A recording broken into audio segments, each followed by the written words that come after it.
Here we go. Yeah, we go. There we are.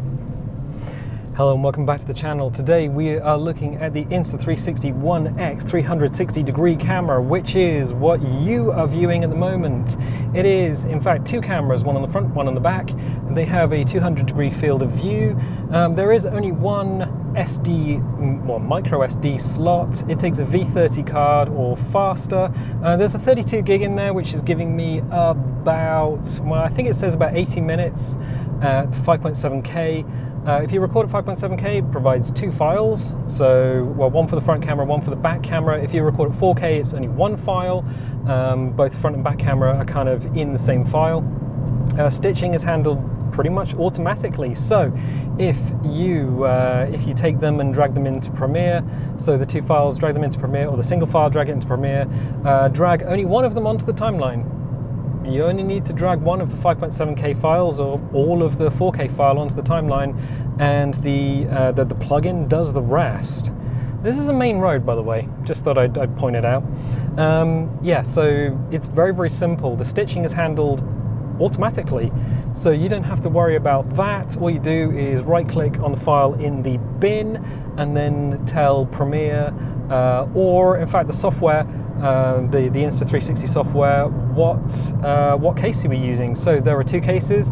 There is the Venture case, which you guys are in at the moment because it is compatible with a GoPro mount that you are stuck to the window with, which is kind of a handy thing. It's compatible with pretty much all the GoPro stuff in the Venture case. There is also a dive case. The Venture case is okay down to about 5 meters. The dive case is okay for diving. Otherwise, the camera itself, I'm a little bit nervous about using it without a case because the lenses bulge out beyond the actual camera body itself. That's hell's mouth, by the way, that we're going past right now. I'm slowing right down for this.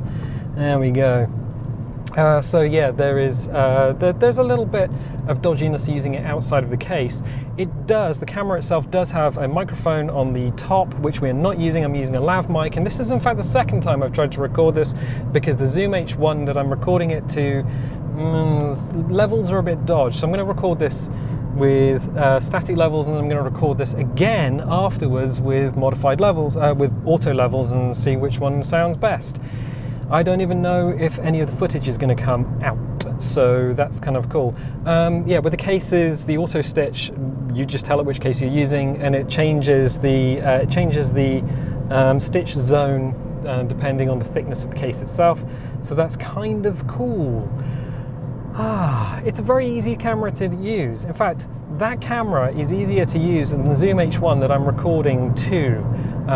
That has not really failed. It has flow state stabilization. It has a little gyroscope on board, so a little on-chip gyro, and that tells Premiere how to do the stabilization, or the software how to do the stabilization after the effect, after you've recorded. Which is cool. If you've ever used warp stabilization, you will know that warp stabilization, well, it takes a long time to do anything. This just does it basically straight out the box. There is a log mode, which we're not using. We're using the standard mode. If you do use log mode, they do provide a LUT.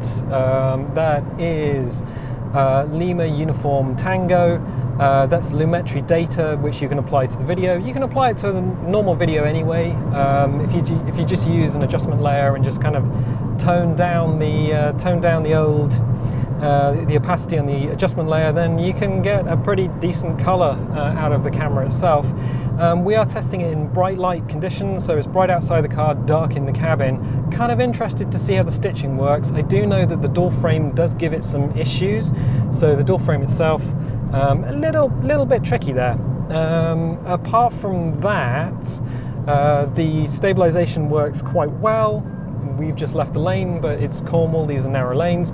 The stabilization works quite well. It doesn't deal with transitional movement, so sliding movement.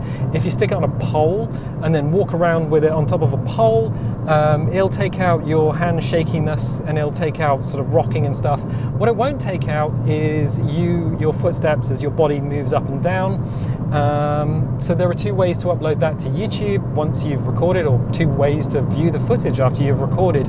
You can either output to an MP4, as is, just take everything, output it to an MP4, and then once it is an MP4, you just upload it to YouTube. From Premiere, from 2019 onwards, Premiere includes data, or metadata for spherical footage. Otherwise you'll need to download Python and then use YouTube's metadata injection thingy in Python. There is a slight problem with that, even at 5.7K. If you're using it for landscape use, I mean, we're in a big landscape here, it's no better than a mobile phone, honestly. So you got 5.7K, but any viewport that you use, say a 1080p viewport, it's kind of zoomed in, and you need stuff very close to the camera if you're going to upload 360-degree video. That does allow players, that allows people to come along afterwards, use their mouse, use the keyboard, use their phones, pan around and just kind of reframe afterwards.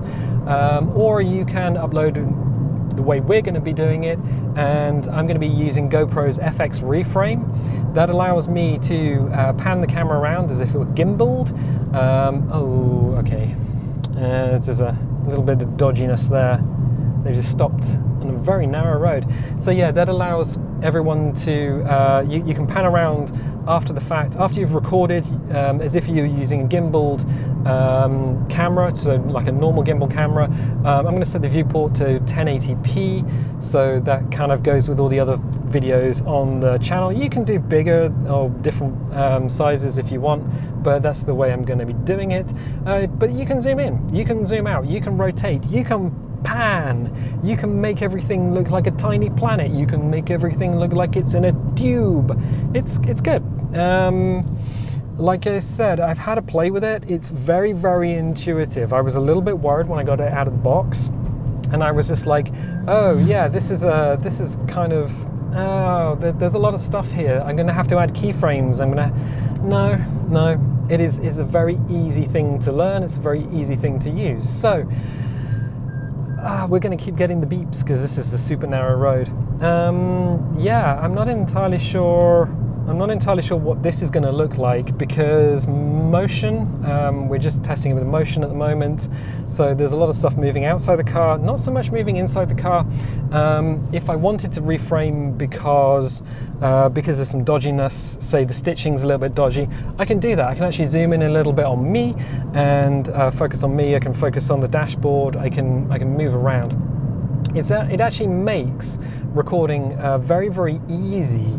You do spend a little bit more time afterwards in editing.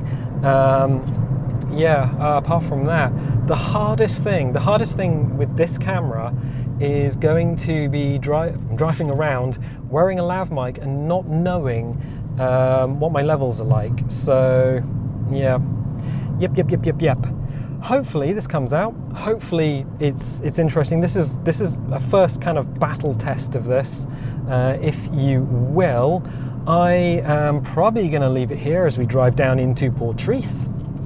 Lovely place. If you are in Cornwall, do pay it a visit. There is an ice cream shop.